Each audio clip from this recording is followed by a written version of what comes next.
Hello friend, फिर से बहुत बहुत स्वागत है आप सभी का आपका अपना ही यूट्यूब चैनल मेजर टारगेट पर। तो प्यारे बच्चों, आज की इस क्लास में हम लोग क्लास 10 के विज्ञान यानी कि साइंस के काफ़ी महत्वपूर्ण एक मॉडल पेपर के रूप में यहाँ पे हम लोग वायरल प्रश्न पत्र को देखेंगे। और इस वायरल प्रश्न में जो है ना, हम लोग यहाँ पे 50 वस्तुनिष्ठ ऑब्जर्व क्वेश्चन को पढ़ने वाले हैं। और ये जो 50 वस्तुनिष्ठ प्रश्न है ना, आपके बोर्ड एग्जाम में 100% पूछ लिए जाएंगे। तो जितने भी अभ्यर्थी इस बार फाइनल मैट्रिक बोर्ड परीक्षा दे रहे हैं, तो इस क्लास को आप बिल्कुल शुरू से लेकर आखिरी तक देख लेते हैं ना, तो आपके बोर्ड एग्जाम में काफ़ी सारे प्रश्न 100% इसी क्लास से रहने वाला है। और इस क्लास में हम लोग जितने भी क्वेश्चंस को बताएंगे ना प्यारों, तो सभी क्वेश्चंस आपके लिए बहुत ही महत्वपूर्ण है। इसलिए आप लोग एक एक क्वेश्चंस को अपने नोटबुक में नोट कर सकते हैं, या फिर इसका पीडीएफ वगैरह प्राप्त करना चाहते हैं ना, तो सबसे पहले आप हमारे व्हाट्सएप ग्रुप में जुड़ जाइए। मेरा व्हाट्सएप नंबर है प्यारे बच्चों 6206076569। इस नंबर को आप सेव कीजिए। आप बोले कि सर मैं व्हाट्सएप ग्रुप में जोड़ दीजिए, तो हम जो है ना सबसे पहले आपको व्हाट्सएप ग्रुप में जोड़ देंगे, फिर यहाँ पे आपको पीडीएफ या फिर नोट्स वगैरह प्रोवाइड कर देंगे, ठीक है। तो यहाँ पे क्लास का टाइम आपको पता होगा, डेली यहाँ पे दोपहर में 1:45 में क्लास होती है, ये आपको पता होना चाहिए। शाम में 8:45 में क्लास होती है और सुबह में 6 बजे क्लास होती है। तो ये क्लास काफ़ी महत्वपूर्ण है, सभी क्लास को आपको प्रत्येक दिन डेली करते हुए जाना है। तो चलिए प्यारे बच्चों, शुरू करते हैं आज का क्लास को। तो आइए प्यारे बच्चों, देखते हैं यहाँ पे आज का प्रथम प्रश्न, जो कि आपके बोर्ड एग्जाम के लिए बहुत ही महत्वपूर्ण है, मोस्ट इंपॉर्टेंट प्रश्न है। तो प्यारे बच्चों, यहाँ पे आपसे पूछा जा रहा है कि द्विखंडन होता है। तो प्यारे बच्चों, ये द्विखंडन जो होता है ना, किस में होता है आपको पता होना चाहिए। ये द्विखंडन जो होते हैं किस में होते हैं प्यारे बच्चों, अमीबा में होते हैं। या फिर आपके एग्जाम में कहीं कहीं क्वेश्चन ये आते हैं कि विखंडन किस में होता है। विखंडन या द्विखंडन दोनों सेम होता है प्यारे बच्चों। विखंडन या द्विखंडन क्या होते हैं, दोनों सेम होते हैं। विखंडन पूछे जाए या फिर आपका द्विखंडन पूछा जाए, तो द्विखंडन कहाँ पे होते हैं, किस में होते हैं, अमीबा में होते हैं। और प्यारे बच्चों, आपके एग्जाम में एक प्रश्न भी पूछ लिए आते हैं कि मुकुलन किस में होते हैं। तो मुकुलन जो होते हैं ना प्यारे बच्चों, किस में होते हैं, ईस्ट में होते हैं। इसे आपको याद होना चाहिए। अब आइए प्यारे बच्चों, देखते हैं यहाँ पे अगला प्रश्न। यहाँ पे देखिएगा क्या करा है कि यहाँ पे आपसे पूछा जा रहा है कि निम्नलिखित में सबसे भारी धातु कौन है। तो प्यारे बच्चों, सबसे भारी धातु जो होते हैं ना, कौन से धातु होते हैं, यूरेनियम होते हैं। और प्यारे बच्चों, यूरेनियम का जो प्रतीक होता है ना, क्या होता है, यू से इसे हम लोग दिखाते हैं, आपको पता होना चाहिए। और प्यारे बच्चों, यूरेनियम का उपयोग किसके लिए किया जाता है। तो यूरेनियम का मुख्य उपयोग जो है ना प्यारे बच्चों, परमाणु ऊर्जा संयंत्रों में ईंधन के रूप में किया जाता है। इसका मुख्य कार्य क्या होता है, परमाणु हथियार बनाना होता है, ठीक है। तो निम्नलिखित में सबसे भारी धातु जो होते हैं कौन से होते हैं, यूरेनियम होते हैं। इसे आपको पता होना चाहिए। अब आइए प्यारे बच्चों, देखते हैं यहाँ पे अगला प्रश्न क्या कराए कि जस्ता का अयस्क है। तो प्यारे बच्चों, ये जस्ता जो है ना किसका अयस्क है। तो जस्ता का जो अयस्क होते हैं ना प्यारे बच्चों, क्या होते हैं, जिंक ब्लेंड होते हैं। इसे आपको पता होना चाहिए। बी वाला विकल्प बिल्कुल ही करेक्ट आंसर हो जाएगा। और प्यारे बच्चों, हेमेटाइट जो आपका होते हैं ना, किसका अयस्क होते हैं, तो लोहा का अयस्क होते हैं। लोहा अयस्क कौन सा होता है प्यारे बच्चों, लोहा का अयस्क जो होते हैं क्या होते हैं, हेमेटाइट होते हैं। और एल्यूमिनियम का जो अयस्क होते हैं ना प्यारे बच्चों, क्या होते हैं, बॉक्साइड होते हैं। इसे आपको याद होना चाहिए। अब चलिए पहले बच्चों, देखते हैं यहाँ पे नेक्स्ट क्वेश्चन की तरफ बढ़ चलते हैं। देखिएगा क्या करा है कि यहाँ पे आपसे पूछा जा रहा है कि सिलिकॉन है एक। तो प्यारे बच्चों, सिलिकॉन एक प्रकार का क्या होता है, अधातु होता है, आपको पता होना चाहिए। बोर्ड एग्जाम के लिए काफ़ी महत्वपूर्ण है। और प्यारे बच्चों, ये सिलिकॉन का मुख्य अवयव जो होते हैं ना, क्या होते हैं, चट्टान होते हैं, आपको पता होना चाहिए। और प्यारे बच्चों, ये सिलिकॉन किस प्रकार का तत्व होते हैं। तो यहाँ पे सिलिकॉन एक प्रकार का क्या प्यारे बच्चों, अधातु है, आपको पता होना चाहिए। आपके एग्जाम में एक प्रश्न भी पूछे आते हैं कि जर्मेनियम किस प्रकार का तत्व होते हैं, ठीक है। जर्मेनियम जो होते हैं ना प्यारे बच्चों, यह एक प्रकार का उपधातु होते हैं। अब आइए प्यारे बच्चों, देखते हैं यहाँ पे नेक्स्ट क्वेश्चन। यहाँ पे क्या पूछ रहा है कि आभूषण बनाने वाला सोना होता है, यानी कि जो आभूषण जिससे बनाया जाता है, जिससे ज्वेलरी बनाया जाता है, वो कितना कैरेट का सोना होता है। तो वो जो होते हैं ना प्यारे बच्चों, 22 कैरेट का सोना होता है। ये शुद्ध सोना नहीं होता है।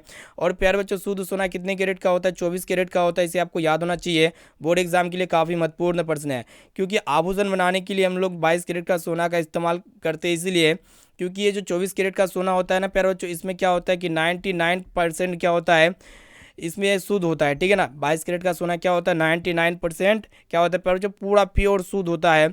और इस तरह से सोने से बने आभूषण क्या होता है, जल्दी से टूट जाता है, आसानी से टूट जाती है। इसलिए आभूषण बनाने वाला जो सोना होता है वो 22 कैरेट का ही होता है, आपको पता होना चाहिए। अब आइए प्यारे बच्चों, देखते हैं यहाँ पे अगला प्रश्न क्या कराए कि यहाँ पे आपसे पूछा जा रहा है कि निम्न में से कौन सा उत्कृष्ट तत्व है। तो यहाँ पे उत्कृष्ट तत्व यहाँ पे आपसे पूछा जा रहा है। तो प्यारे बच्चों, उत्कृष्ट तत्व क्या होते हैं, आपको पता होना चाहिए। उत्कृष्ट तत्व कहने का तात्पर्य होता है शून्य समूह के तत्व को हम लोग क्या कहते हैं प्यारे बच्चों, उत्कृष्ट तत्व कहते हैं, ठीक है। और ये शून्य समूह के जो तत्व है कौन कौन से हो सकते हैं, आपको ये पता होना चाहिए। तो हीलियम होते हैं शून्य तत्व, मतलब शून्य समूह के तत्व। उसके बाद क्या होते हैं प्यारे बच्चों, नियोन होते हैं, फिर आर्गन होते हैं जिसका संकेत AR होता है। फिर क्रिप्टोन होते हैं, आपको ये पता होना चाहिए। उसके बाद बहुत सारे यहाँ पे जो है ना प्यारे बच्चों क्या है, मतलब उत्कृष्ट तत्व है, हीलियम, नियॉन, आर्गन, क्रिप्टोन होते हैं, उसके बाद जिनोन होते हैं, उसके बाद रैंडम होते हैं। ये सभी जो होते हैं ना प्यारे बच्चों क्या होते हैं, रेडोन होते हैं। ये सभी शून्य समूह के तत्व है और ये सभी तत्व क्या है, उत्कृष्ट तत्व है, ठीक है। तो यहाँ पे देखिएगा उत्कृष्ट तत्व कौन है प्यारे बच्चों, आर्गन है, इसे आपको पता होना चाहिए। और प्यारे बच्चों ये आर्गन की जो परमाणु संख्या होती है ना, कितना होती है आपको ये भी पता होना चाहिए। आर्गन की परमाणु संख्या कितना होती है, 18 होती है। और प्यारे बच्चों ये उत्कृष्ट तत्वों को हम लोग और किस नाम से जानते हैं, तो इसको जो है ना प्यारे बच्चों अक्रिय गैस भी कहते हैं, ठीक है ना। चलिए प्यारे बच्चों देखते हैं यहाँ पे नेक्स्ट क्वेश्चन की तरफ बढ़ चलते हैं। आइए देखिए यहाँ पे नेक्स्ट क्वेश्चन क्या कर रहा है कि यहाँ पे आपसे पूछा जा रहा है कि ताम्र और टीन के मिश्र धातु को क्या कहते हैं। बहुत ही महत्वपूर्ण प्रश्न है। तो प्यारे बच्चों ताम्र और टीन के मिश्र धातु को क्या कहते हैं, बोर्ड एग्जाम के लिए बहुत ही महत्वपूर्ण है। तो सबसे पहले यहाँ पे हम लोग देखते हैं प्यारे बच्चों ताम्र किसको कहते हैं। ताम्र मतलब क्या होता है प्यारे बच्चों, तांबा होता है, ठीक है ना। ताम्र मतलब क्या होता है, तांबा होता है। और तांबा और टीन, और तांबा का संकेत क्या होता है प्यारे बच्चों, कॉपर होता है, सी होता है। और टीन का मतलब होता है एस एन, इसका संकेत क्या होता है प्यारे बच्चों, एस एन होता है, ठीक है ना। जब भी यहाँ पे मतलब एस एन यहाँ पे हो जाएगा, कॉपर और यहाँ पे हम लोग क्या मिलाएंगे, कॉपर और एस एन, यानी कि टीन और तांबा के मिश्र धातु से बने जो तत्व होते हैं, जो धातु होते हैं, वो क्या कहलाते हैं, आपको पता होना चाहिए। मतलब इसके मिश्रण द्वारा जो निर्मित मिश्र धातु होते हैं वो कांसा होते हैं। क्या होते हैं प्यारे बच्चों, कांसा होते हैं, यानी कि यहाँ पे ए वाला विकल्प इसका बिल्कुल ही करेक्ट आंसर हो जाएगा। और प्यारे बच्चों ये पित्तल जो होते हैं ना, पित्तल किसका मिश्र धातु होते हैं, तो ये भी पता होना चाहिए। तो कॉपर और जिंक का क्या होते हैं, मिश्र धातु होते हैं। आपके एग्जाम में पूछ लिया था प्रश्न, ठीक है। अब आइए देखिए यहाँ पे अगला प्रश्न क्या कराया कि सोने की परमाणु संख्या होती है। तो प्यारे जो सोना का जो एटॉमिक नंबर होता है कितना होता है, 79 होता है। और सोना का जो प्रतीक होता है ना प्यारे जो क्या होता है, एयू होता है। एयू मतलब बोला जाए तो ओरम, ठीक है। और अगर आपके एग्जाम में पूछ लिया जाए कि चांदी जो होता है ना प्यारे जो चांदी का मतलब प्रतीक क्या होता है, इसको हम लोग किसके द्वारा दिखाते हैं, तो आपको पता होना चाहिए। चांदी को हम लोग एजी के द्वारा दिखाते हैं, यानी कि अर्जेंटम, ठीक है। अब चलिए प्यारे बच्चों देखते हैं यहाँ पे अगला प्रश्न की तरफ बढ़ चलते हैं। चलिए प्यारे बच्चों देखिए यहाँ पे नेक्स्ट क्वेश्चन क्या कराया कि यहाँ पे आपसे पूछा जा रहा है कि मुकुलन द्वारा अलैंगिक जनन होता है। तो मुकुलन द्वारा अलैंगिक जनन किस में होता है, तो हाइड्रा में होता है प्यारे बच्चों, आपको पता होना चाहिए, बोर्ड एग्जाम के लिए काफी महत्वपूर्ण है। और द्विखंडन किस में होता है प्यारे बच्चों, तो द्विखंडन जो होते हैं ना किस में होते हैं, अमीबा में होते हैं। आपके एग्जाम में बरोबर पूछ ले आते हैं, ठीक है ना। अब आइए देखिए यहाँ पे अगला प्रश्न क्या कराया कि अलैंगिक जनन द्वारा मुकुलन होता है। अलैंगिक जनन मुकुलन द्वारा होता है, किस में होता है, अलैंगिक जनन मुकुलन द्वारा किस में होता है प्यारे बच्चों, ईस्ट में होते हैं। ये आपको पता होना चाहिए, बोर्ड एग्जाम के लिए बहुत ही महत्वपूर्ण प्रश्न है। आइए देखिए यहाँ पे अगला प्रश्न यहाँ पे आपसे पूछा जा रहा है कि निम्न में से कौन सा मानव में मादा जनन तंत्र का भाग नहीं है। तो प्यारे तो यहाँ पे मादा जनन तंत्र का भाग यहाँ पे आपसे पूछा जा रहा है, ठीक है ना। तो मादा जनन तंत्र का भाग क्या क्या है, यहाँ पे अंडाशय है, गर्भाशय है, डिम्ब वाहिनी है, ये तीनों क्या है, मादा जनन तंत्र का भाग है। लेकिन ये शुक्र वाहिका जो है ना प्यारे बच्चों, ये नर जनन तंत्र का भाग होते हैं, आपको ये पता होना चाहिए। और प्यारे बच्चों आपके एग्जाम में एक प्रश्न भी पूछे जाते हैं कि मानव में शुक्राणु कहाँ पे बनते हैं, तो आपको ये भी पता होना चाहिए, विल्सन में बनता है, आपके बोर्ड एग्जाम में पूछ लिया था प्रश्न है। और प्यारे बच्चों ये जो शुक्रवाहिका कार्य, ये जो शुक्रवाहिका है ना प्यारे बच्चों, इसका काम क्या होता है, जो शुक्राणु होता है उसका परिवहन करता है शुक्रवाहिका, ठीक है। अब चलिए प्यारे बच्चों देखते हैं यहाँ पे नेक्स्ट क्वेश्चन की तरफ बढ़ चलते हैं। आइए देखिए यहाँ पे अगला प्रश्न क्या कराया कि यहाँ पे आपसे पूछा जा रहा है कि पराग कोष में होते हैं। तो प्यारे बच्चों पराग कोष में क्या होते हैं, परागकण होते हैं। इसे आपको पता होना चाहिए, बोर्ड एग्जाम के लिए बहुत ही महत्वपूर्ण प्रश्न है, बोर्ड एग्जाम में 100% पूछ लिए आते हैं, ठीक है ना। पराग कोष में क्या होते हैं, परागकण होते हैं। यहाँ पे डी वाला विकल्प इसका बिल्कुल ही करेक्ट आंसर हो जाएगा। और प्यारे बच्चों आपके एग्जाम में एक प्रश्न भी पूछ लिए आते हैं कि फूलों में जो अंडाशय होता है ना प्यारे बच्चों, इसका कार्य क्या होता है, ये अंडाणुओं का निर्माण करता है, ठीक है ना। अब आइए देखिए यहाँ पे अगला प्रश्न यहाँ पे आपसे पूछा जा रहा है कि पौधों में और पशुओं की कोशिकाओं का वैज्ञानिक अध्ययन क्या कहलाता है। पौधों और पशुओं की कोशिकाओं का जो वैज्ञानिक अध्ययन कहलाता है ना प्यारे बच्चों, क्या कहलाता है, कोशिका विज्ञान कहलाता है। और प्यारे बच्चों कोशिका के अध्ययन का जनक कौन है, तो रोबर्ट हुक है। कोशिका के अध्ययन के जनक कौन है, रोबर्ट हुक, इसको अच्छी तरीके से याद रखिएगा। चलिए देखिए यहाँ पे अगला प्रश्न यहाँ पे आपसे पूछा जा रहा है कि मानव शरीर में सबसे लंबी कोशिका कौन सी है। तो मानव शरीर में जो सबसे लंबी का कोशिका होती है ना, तंत्रिका तंत्र की कोशिका होती है, इसे आपको याद होना चाहिए। और प्यारे बच्चों मानव में जो सबसे छोटी कोशिका होती है ना, कौन सी कोशिका होती है, शुक्राणु की कोशिका सबसे छोटी कोशिका होती है, इसे आपको याद होना चाहिए। अब चलिए प्यारे बच्चों देखते हैं यहाँ पे नेक्स्ट क्वेश्चन की तरफ बढ़ चलते हैं। आइए प्यारे बच्चों देखते हैं यहाँ पे नेक्स्ट क्वेश्चन क्या कराए कि यहाँ पे आपसे पूछा जा रहा है कि टेस्टोस्टेरोन स्रावित होता है। तो प्यारे बच्चों ये टेस्टोस्टेरोन एक प्रकार का कौन सा हार्मोन होता है, ये आपका मादा या नर हार्मोन होता है। तो ये नर हार्मोन होता है। टेस्टोस्टेरोन कहाँ से स्रावित होता है, ये विल्सन से स्रावित होता है, आपको पता होना चाहिए। और प्यारे बच्चों ये थायराइड मतलब थायराइड जो होता है ना प्यारे बच्चों, थायराइड कौन सा ग्रंथि से स्रावित होता है, तो थायराइड ग्रंथि से स्रावित होता है। आपके एग्जाम में पूछ लिया थे प्रश्न, ठीक है ना। और एड्रीनल ग्रंथि से क्या स्रावित होता है, आपके एग्जाम में प्रश्न पूछ लिए जाएंगे, इसको यहाँ पे हम बताते हैं, ठीक है ना। यहाँ पे देखिएगा कि रुधिर चाप नियंत्रित होता है, तो रुधिर चाप जो है ना प्यारे बच्चों किस में नियंत्रित होता है, किसके द्वारा नियंत्रित होता है, तो एड्रिनल के द्वारा नियंत्रित होता है, ठीक है ना। यानी कि यहाँ पे ऑप्शन नंबर डी इसका, ऑप्शन नंबर सी इसका बिल्कुल ही करेक्ट आंसर हो जाएगा, ठीक है। और यहाँ पे जो हम आपको बता रहे थे, जो थायरोक्सिन होते हैं ना, किस ग्रंथि से स्रावित होता है, तो ये थायराइड ग्रंथि से स्रावित होता है। थायरोक्सिन किस ग्रंथि से स्रावित होता है, थायराइड ग्रंथि से स्रावित होता है, आपको पता होना चाहिए। और प्यारे बच्चों एड्रिनल ग्रंथि से किस हार्मोन का स्राव होता है, तो एड्रीनलिन हार्मोन का स्राव होता है, आपको पता होना चाहिए। अब चलिए प्यारे बच्चों देखते हैं यहाँ पे नेक्स्ट क्वेश्चन की तरफ बढ़ चलते हैं। आइए देखिए यहाँ पे अगला प्रश्न यहाँ पे आपसे पूछा जा रहा है कि मानव मस्तिष्क का औसत भार कितना होता है, तो मानव मस्तिष्क का जो औसत भार होता है ना, कितना होता है, 1400 ग्राम यानी कि 1.4 kg होता है। यहाँ पे ऑप्शन नंबर सी इसका बिल्कुल ही करेक्ट आंसर हो जाएगा, बोर्ड एग्जाम में पूछ लिया था प्रश्न। और प्यारे बच्चों मानव मस्तिष्क का जो सबसे बड़ा भाग होता है ना प्यारे बच्चों, कौन सा बड़ा भाग होता है, आपके एग्जाम में प्रश्न पूछ लिया जाएंगे, तो आपको क्या बताना पड़ेगा, सेरिब्रम। क्या होता है प्यारे बच्चों, मानव मस्तिष्क का जो सबसे बड़ा भाग होता है क्या होता है, सेरिब्रम होता है, इसे आपको याद होना चाहिए, ठीक है ना। अब आइए प्यारे बच्चों देखते हैं यहाँ पे अगला प्रश्न यहाँ पे आपसे पूछा जा रहा है। प्रश्न ये करा है कि मानव आहार नाल यानी कि अर्धर नाल का जो सबसे लंबा भाग होता है ना प्यारे बच्चों, क्या होता है, मानव आहार नाल का जो सबसे लंबा भाग होता है क्या होता है, छोटी आंत होता है। और प्यारे बच्चों ये छोटी आंत की जो लंबाई होती है ना, कितना होती है, 6 से 7 मीटर होती है। ये आपको पता होना चाहिए, आपके बोर्ड एग्जाम में प्रश्न पूछ लिए आते हैं, ठीक है। और ये छोटी आंत का कार्य क्या होता है प्यारे बच्चों, भोजन का पाचन करना, ठीक है। अब आइए प्यारे बच्चों देखते हैं यहाँ पे नेक्स्ट क्वेश्चन की तरफ बढ़ चलते हैं। यहाँ पे आपसे पूछा जा रहा है कि डेंगू उत्पन्न करने वाले मच्छर किस तरह के जल में उत्पन्न होते हैं, तो प्यारे बच्चों डेंगू उत्पन्न करने वाला जो मच्छर होते हैं ना, ये साफ जल में पनपते हैं, यानी कि यहाँ पे ए वाला विकल्प बिल्कुल ही करेक्ट आंसर हो जाएगा। और प्यारे बच्चों जो मलेरिया उत्पन्न करने वाला जो मच्छर होते हैं ना, ये कौन सा जल में पनपते हैं, तो ये गंदा जल में पनपते हैं, आपको पता होना चाहिए। और प्यारे बच्चों ये मलेरिया जो होते हैं ना, किसके कारण से होता है, तो मादा एनोफिलीज मच्छर के काटने से होता है। अब चलिए प्यारे बच्चों देखते हैं यहाँ पे नेक्स्ट क्वेश्चन की तरफ बढ़ चलते हैं। चलिए देखिए यहाँ पे नेक्स्ट क्वेश्चन यहाँ पे क्या करा है कि यहाँ पे आपसे पूछा जा रहा है कि अभिमा में अलैंगिक जनन किस विधि द्वारा होता है, तो प्यारे बच्चों अभिमा में जो अलैंगिक जनन होता है ना, किस विधि द्वारा होता है, तो आपको पता होना चाहिए प्यारे बच्चों, ये विखंडन यानी कि द्विखंडन के द्वारा होता है। हम आपको बार बार बताते हैं प्यारे बच्चों, आपके एग्जाम में एक प्रश्न भी पूछ लिया जाते हैं कि मुकुलन किस में होते हैं, तो मुकुलन जो होते हैं ना प्यारे बच्चों किस में होते हैं, तो ईस्ट में होते हैं, आपको ये पता होना चाहिए, आपके बोर्ड एग्जाम में प्रश्न पूछ लिए आते हैं। और द्विखंडन जो होते हैं ना, किस प्रकार का जनन है प्यारे बच्चों, द्विखंडन या विखंडन, ये किस प्रकार का जनन है, तो ये अलैंगिक जनन है। अब आइए प्यारे बच्चों देखते हैं यहाँ पे अगला प्रश्न यहाँ पे आपसे पूछा जा रहा है कि पौधों में जनन अंग कहाँ पाए जाते हैं, बहुत ही महत्वपूर्ण प्रश्न है। तो पौधों में जो जनन अंग पाए जाते हैं ना, कहाँ पे पाए जाते हैं, पुष्प में यानी कि फूल में पाए जाते हैं, यानी कि यहाँ पे सी वाला विकल्प बिल्कुल ही करेक्ट आंसर हो जाएगा। और प्यारे बच्चों जो पुष्प होते हैं ना, पुष्प का जो नर प्रजनन अंग क्या कहलाता है, तो पुष्प का जो नर प्रजनन अंग होते हैं ना प्यारे बच्चों क्या कहलाता है, पुंकेसर कहलाते हैं, इसे आपको याद होना चाहिए। और प्यारे बच्चों पुष्प का मादा प्रजनन अंग क्या कहलाता है, वर्तिका या फिर स्त्री केसर कहलाता है, आपको पता होना चाहिए, आपके एग्जाम में बरोबर पूछ लिया था प्रश्न। अब आइए प्यारे बच्चों देखते हैं यहाँ पे नेक्स्ट क्वेश्चन यहाँ पे आपसे पूछा जा रहा है कि निम्नलिखित में किस में द्विखंडन नहीं होता है, तो प्यारे बच्चों द्विखंडन किस में नहीं होता है, तो आपको पता होना चाहिए प्यारे बच्चों द्विखंडन किस में नहीं होता, इनमें से 4 विकल्प में से ईस्ट में क्या होते हैं प्यारे बच्चों, द्विखंडन नहीं होते हैं। मुकुलन किस में होते हैं, ईस्ट में होते हैं, आपको पता होना चाहिए, यानी कि यहाँ पे बी वाला विकल्प इसका बिल्कुल ही सही उत्तर हो जाएगा। अब चलिए प्यारे बच्चों देखते हैं यहाँ पे अगला प्रश्न।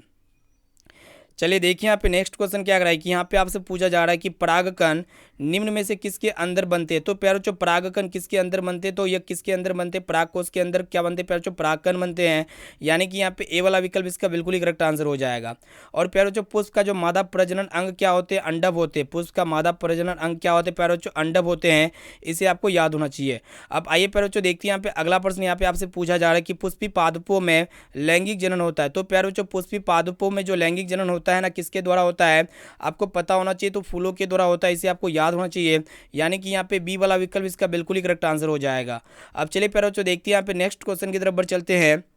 आइए देखिए यहाँ पे क्या कर रहा है कि यहाँ पे आपसे पूछा जा रहा है कि मानव मादा के जनन तंत्र का भाग नहीं है, तो इनमें से कौन जो है ना प्यारे बच्चों मानव मादा के जनन तंत्र का भाग नहीं है, तो शुक्रवाहिका नहीं है, इसे आपको याद होना चाहिए, यानी कि यहाँ पे ऑप्शन नंबर सी इसका बिल्कुल ही करेक्ट आंसर हो जाएगा। और प्यारे बच्चों आपके एग्जाम में एक प्रश्न भी पूछे जाते हैं कि गर्भाशय का कार्य क्या होता है, तो गर्भाशय का जो कार्य होता है ना, भ्रूण का विकास होता है, इसे आपको याद होना चाहिए। अब आइए प्यारे बच्चों देखते हैं यहाँ पे अगला प्रश्न यहाँ पे आपसे पूछा जा रहा है कि नर युग्मक एवं मादा युग्मक के संलग्न को क्या कहते हैं, तो नर युग्मक और मादा युग्मक के संलग्न को हम लोग क्या कहेंगे प्यारे बच्चों, निषेचन कहेंगे।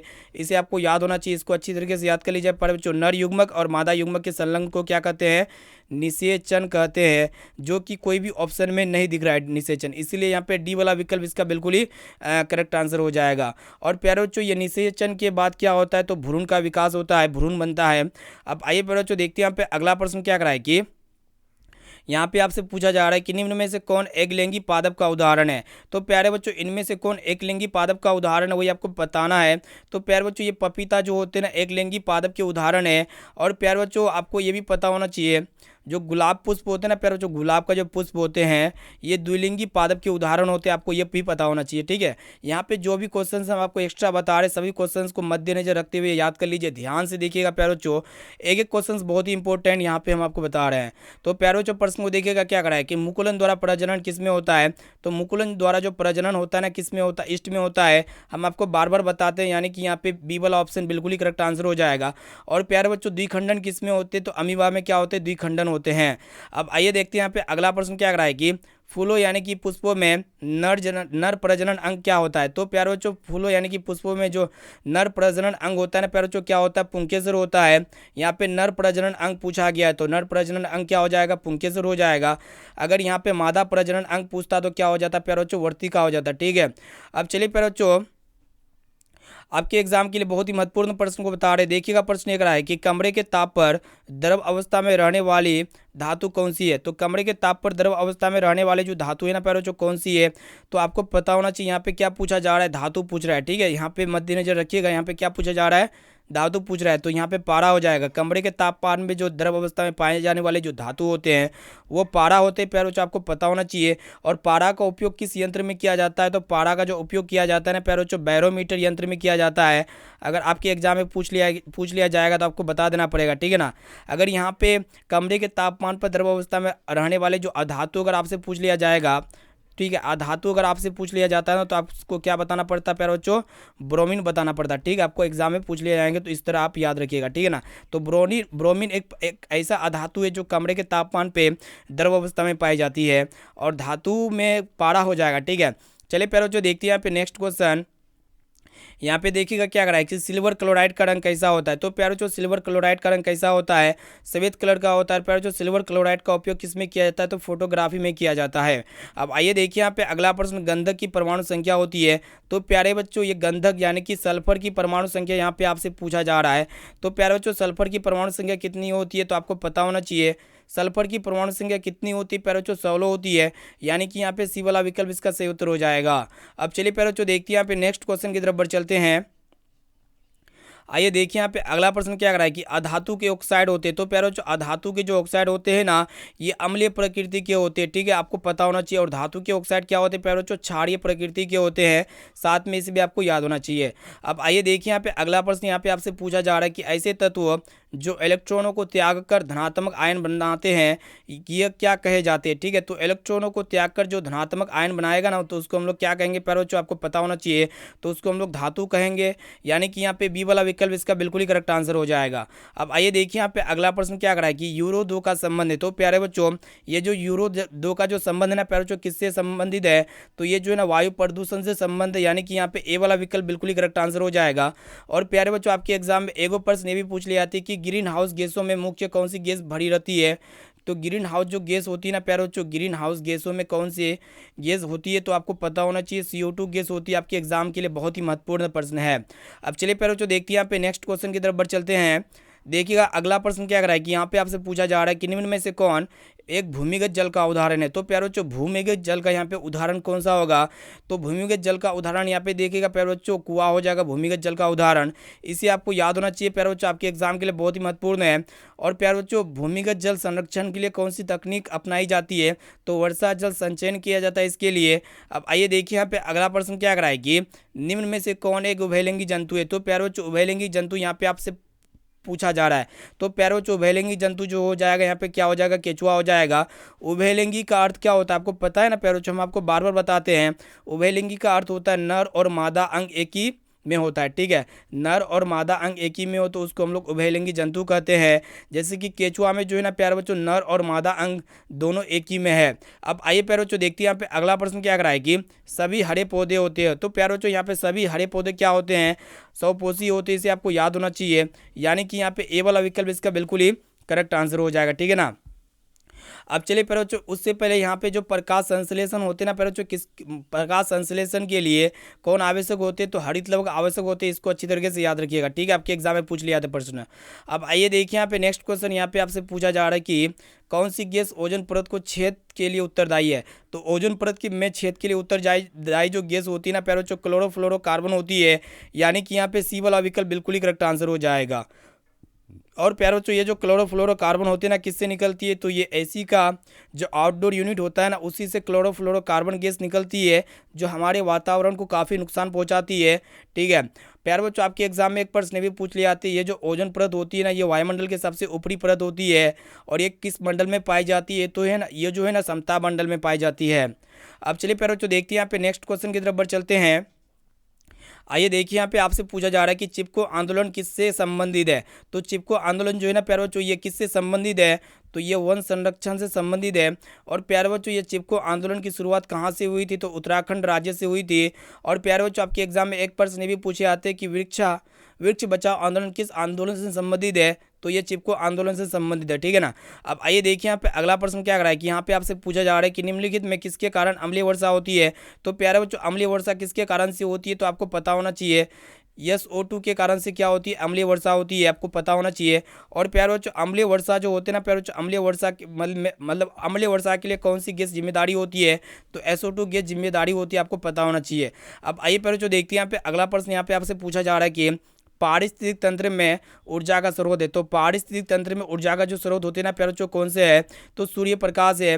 और प्यारे बच्चों पारिस्थितिक तंत्र का जो सबसे बड़ा भाग है ना प्यारे बच्चों क्या है, आपको ये भी पता होना चाहिए। तो पारिस्थितिक तंत्र का जो सबसे बड़ा भाग है ना आपके एग्जाम में प्रश्न पूछ लिए जाते हैं, तो जैव मंडल है, साथ में इसे भी आपको याद होना चाहिए। अब चलिए प्यारे बच्चों देखते हैं यहाँ पे नेक्स्ट क्वेश्चन की तरफ बढ़ चलते हैं। चलिए देखिएगा नेक्स्ट क्वेश्चन यहाँ पे आपसे पूछा जा रहा है, काफ़ी महत्वपूर्ण प्रश्न है कि जीन शब्द किसने प्रस्तुत किया, ठीक है। तो प्यारे जो जीन शब्द किसने प्रस्तुत किया था, तो मेंडल ने प्रस्तुत किया था। और साधारण मटर का पौधा का चयन किसने किया था, तो मेंडल जी ने किया था, आपको ये भी पता होना चाहिए। और प्यारे बच्चों अनुवांशिकी का जनक किसे कहा जाता है, मेंडल को ही कहा जाता है। अब आइए देखिए यहाँ पे नेक्स्ट क्वेश्चन यहाँ पे आपसे पूछा जा रहा है कि मलेरिया उत्पन्न करने वाला मच्छर मादा एनोफिलिस किस तरह के जल में उत्पन्न होते हैं, तो ये गंदा जल में पनपते हैं, या साफ जल में पनपते हैं, या फिर मीठा जल में। तो प्यारे बच्चों ये जो है ना साफ जल में पनपते हैं, यानी कि यहाँ पे ए वाला विकल्प इसका बिल्कुल ही करेक्ट आंसर हो जाएगा। और प्यारे बच्चों ये मलेरिया जो है ना मतलब मलेरिया का परजीवी कौन होता है, तो प्रोटोजोआ होता है, साथ में इसे भी आपको याद होना चाहिए। अब आइए प्यारे बच्चों देखते हैं यहाँ पे अगला प्रश्न क्या कराए कि स्टेनलेस स्टील में लोहा और कार्बन के अलावे अन्य तत्व रहते हैं। स्टेनलेस स्टील जो होते हैं इसमें लोहा तो होते हैं, कार्बन भी होते हैं, और इनके अलावे जो अन्य तत्व होते हैं ना प्यारे बच्चों क्या होते हैं, निकेल और क्रोमियम होते हैं, साथ में इसे भी आपको याद होना चाहिए। बोर्ड एग्जाम के लिए बहुत ही महत्वपूर्ण प्रश्न है, ठीक है। और प्यारे बच्चों आपके एग्जाम में एक प्रश्न भी पूछ लिए जाते हैं, जो पित्तल होते हैं ना प्यारे बच्चों, पित्तल किसका मिश्र धातु होते हैं, तो ये तांबा और क्या होते हैं प्यारे बच्चों, तांबा और जिंक का क्या होते हैं, मिश्र धातु होते हैं, आपको पता होना चाहिए। अब चलिए प्यारे बच्चों देखते हैं यहाँ पे नेक्स्ट क्वेश्चन यहाँ पे आपसे पूछा जा रहा है, काफ़ी महत्वपूर्ण प्रश्न है कि बेंजीन का अणुसूत्र क्या होता है। काफ़ी महत्वपूर्ण और सिंपल प्रश्न है। तो बेंजीन का जो अणुसूत्र होते हैं क्या होते हैं, C6H6 होते हैं। और प्यारे बच्चों ये बेंजीन का उपयोग किस में होता है, तो विस्फोट या फिर रबर या उद्योग या पेंट बनाने में इसका उपयोग किया जाता है, ठीक है ना। अब चलिए प्यारे बच्चों देखते हैं यहाँ पे नेक्स्ट क्वेश्चन की तरफ बढ़ चलते हैं। चलिए देखिए यहाँ पे नेक्स्ट क्वेश्चन यहाँ पे आपसे पूछा जा रहा है कि सबसे कठोर तत्व कौन है। तो प्यारे बच्चों यहाँ पे दुनिया के जो सबसे कठोर पदार्थ होते हैं ना क्या होते हैं, हीरा होते हैं। और प्यारे बच्चों ये हीरा किसके अपर रूप होते हैं, ये कार्बन के अपर रूप होते हैं, साथ में इसे भी आपको याद होना चाहिए। और हीरा का अपूर्णांक कितना होता है प्यारे बच्चों, 2.42 होते हैं, ठीक है। अब आइए प्यारे बच्चों देखते हैं यहाँ पे नेक्स्ट क्वेश्चन की तरफ बढ़ चलते हैं। चलिए देखिए यहाँ पे अगला प्रश्न क्या कराए कि अक्रिय तत्व कौन है। तो इनमें से अक्रिय तत्व यहाँ पे आपसे पूछा जा रहा है। तो अक्रिय तत्व को हम लोग क्या कहते हैं प्यारे बच्चों, नोबल गैस भी कहते हैं। इसको हम लोग क्या कहते हैं, नोबल गैस भी कहते हैं। तो इनमें से नोबल गैस कौन है, यानी कि अक्रिय तत्व कौन है, तो हीलियम जो है ना प्यारे बच्चों अक्रिय तत्व है। और हीलियम का जो परमाणु क्रमांक है ना प्यारे बच्चों कितना है, 2 है। अब आइए प्यारे बच्चों देखिए यहाँ पे अगला प्रश्न क्या कराए कि क्लोरीन की संयोजकता क्या है। क्लोरीन की संयोजकता यानी कि वैलेंसी पूछा जा रहा है, तो क्लोरीन की जो संयोजकता होती है -1 होती है, यानी कि सी वाला विकल्प इसका बिल्कुल ही करेक्ट आंसर हो जाएगा। और क्लोरीन का जो परमाणु क्रमांक होते हैं यानी कि परमाणु संख्या होते कितना होते हैं प्यारे बच्चों, 17 होते हैं। साथ में इसे भी आपको याद होना चाहिए। अब चलिए प्यारे बच्चों देखते हैं यहाँ पे आज का लास्ट और अंतिम प्रश्न को देख लेते हैं। यहाँ पे क्या पूछा जा रहा है कि निम्न में से कौन प्राकृतिक संसाधन नहीं है। तो प्राकृतिक संसाधन यहाँ पे वायु है, मृदा है, जल है, ये तीनों प्राकृतिक संसाधन है। लेकिन ये जो जीवधारी है ना प्यारे बच्चों, ये प्राकृतिक संसाधन नहीं है, यानी कि यहाँ पे डी वाला विकल्प बिल्कुल ही करेक्ट आंसर हो जाएगा। और इनमें से कौन जो है ना प्यारे बच्चों प्राकृतिक संसाधन है, तो यहाँ पे तीनों प्राकृतिक संसाधन जीवधारी प्राकृतिक संसाधन नहीं है। ठीक है, तो प्यारे बच्चों यहाँ पे हम लोग क्लास 10 के साइंस यानी कि विज्ञान के काफ़ी वायरल प्रश्न पत्र को पढ़ चुके हैं। और ये सभी प्रश्न को जो है ना हम लोग मॉडल पेपर के रूप में पढ़े। ठीक है, तो यहाँ पे जितने भी विद्यार्थी इस मॉडल पेपर को शुरू से लेकर आखिरी तक देख लेते हैं ना, तो आप अपने बोर्ड एग्जाम में यहाँ पे गर्दा मचा सकते हैं। तो जितने भी क्वेश्चंस हम बताएं, आप सभी क्वेश्चंस को अच्छी तरीके से याद कर लीजिए। अगर जो प्रश्न याद ना हो ना, तो उस प्रश्न को नोटबुक में नोट कर सकते हैं, या फिर PDF प्राप्त करना चाहते हैं तो PDF के लिए मेरा व्हाट्सअप नंबर लीजिए। व्हाट्सअप नंबर है मेरा 6206 है 076569। इस नंबर को आप सेव कीजिए, आप बोले कि सर मैं व्हाट्सअप ग्रुप में जोड़ दीजिए, तो हम जो है ना आपको व्हाट्सअप ग्रुप में जोड़ देंगे। तो प्यारे बच्चों जो भी विद्यार्थी अभी तक क्लास को लाइक वगैरह नहीं किए, तो क्लास को लाइक कर दीजिएगा। चैनल पर नए हैं तो चैनल को भी सब्सक्राइब करके बेल आइकन को प्रेस करके ऑल पर जरूर सेलेक्ट कर लीजिएगा। और इस वीडियो को अपने दोस्तों में जरूर शेयर कीजिए, ताकि वो भी जो है ना बोर्ड एग्जाम की तैयारी काफ़ी अच्छी तरीके से कर सके। तो फिर मिलते हैं यहाँ पे अगले क्लास में। Thank you.